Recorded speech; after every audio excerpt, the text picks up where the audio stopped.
Ahojte. Základná otázka. Ako sa čo najlepšie postarať o svoj veckový nôž? Bráško, bravčová masť, to vyrieši všetko, dedo to dával na kolena, eko, bio, jav, na nožíky, na hocičo. Vole, kašli na to, VD40, nelen na kúdli, na bajek, na hocičo, manželka na tom ešte aj šnictle vysmáža. A teraz vážne. V tomto videu ti ukážem 6 tipov, ako sa starať o svoj veckový nôž tak, aby ti vydržal celé roky ako nový.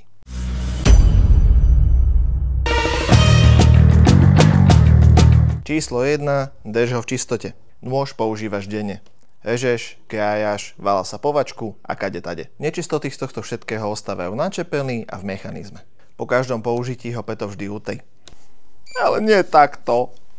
Najlepšia bude mikrovláknová handrička alebo extrémne jemná utierka. Ak je extrémne špinavý, rozober ho, teda ak to mechanizmus umožňuje, poriadne vyumývaj v mydlovej vode čepel, prípadne hlavné časti mechanizmu a nezabudni ho náhodne na konci znova poriadne do sucha vyutierať a namazať.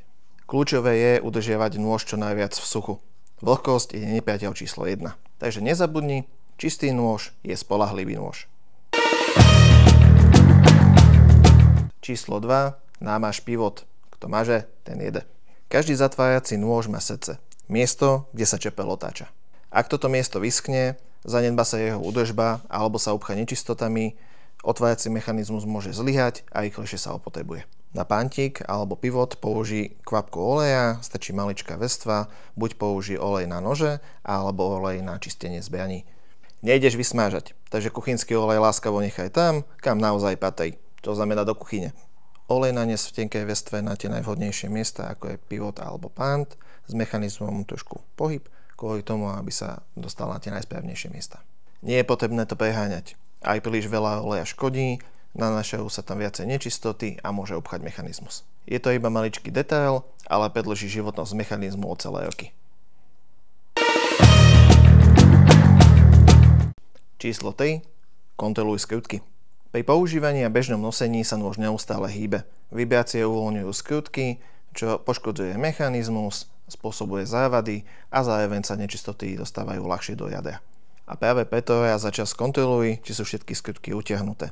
Ak máš skrutku, ktorá sa uvoľňuje opakovane, použij závitové lepidlo. Drží pevne, ale počasie sa dá znova uvoľniť, ak by si mechanizmus potreboval v rámci údržby znova rozobrať. Vyhýbaj sa permanentným lepidlám, lebo naozaj môže nastať chvíľa, keď budeš potrebovať mechanizmus rozoberať a ono to ako si nepôjde. Nezabudni, malá kontrola raz za čas ušetrí veľké problémy do budúcna. Bod číslo 4. Údržba ostia. V tejto technike sa hovorí stropping, ide o vylepšenie ostia pomocou koženého pásu, často s použitím brusnej pasty. V jednoduchosti čepel ťaháš v opačnom smere ako pri klasickom brusení. Pár ťahov tam a späť a čepel sa bude lesknúť ako nová. Podobný spôsob sa používa aj pri brúsení tradičnej britvy. Tento spôsob je skvelý na udržanie ostia medzi väčšími brúsiacimi cyklami, neodoberá toľko materiálu, z druhej strany myslí na to, že nenahradí klasické brúsenie. Bod číslo 5. Samotné brúsenie. Čas od času príde chvíľa, keď nôž treba klasicky nabrúsiť. Môžeš použiť brúsne kamene, diamantové brúsky, alebo ak máš nožov viac, moderný systém, elektrická pásová brúska. Dosť nápomocný je aj honovací olej, ktorý nahradí permanentné namačanie do vody. Ostrý nôž je paradoxne bezpečnejší ako tupý.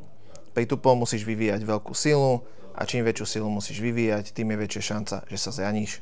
Neboj sa preto brúsiť.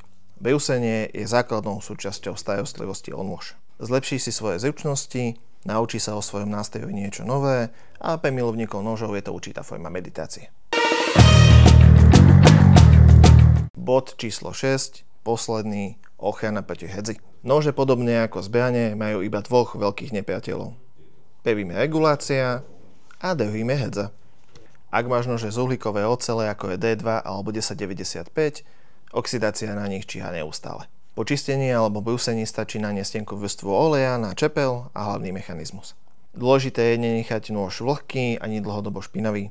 Lepšie minúta s handričkou ako zachraňovať zhrzavenú čepel. Takže nakoniec malá rekapitulácia. Postaraj sa, aby bol nôž čistý, namaž panty, brús ho vždy vtedy, keď treba, doťahuj skrutky a chráň ho pred hedzou. Starostlivosť od nôž nie je zase taká veda. Stačí rutina a trochu pozornosti. Ak sa o svoj nôž bude stájať, vydrží ti roky a bude sa správať ako nový. Daj nám vedieť do komentára, aké tipy na údržbu sa osvedčili tebe. Ak sa ti video páčilo, nezabudni na like, odber, zvonček, nie tento, aby ti neušli ďalšie tipy do budúcna. Ďakujem, majte sa.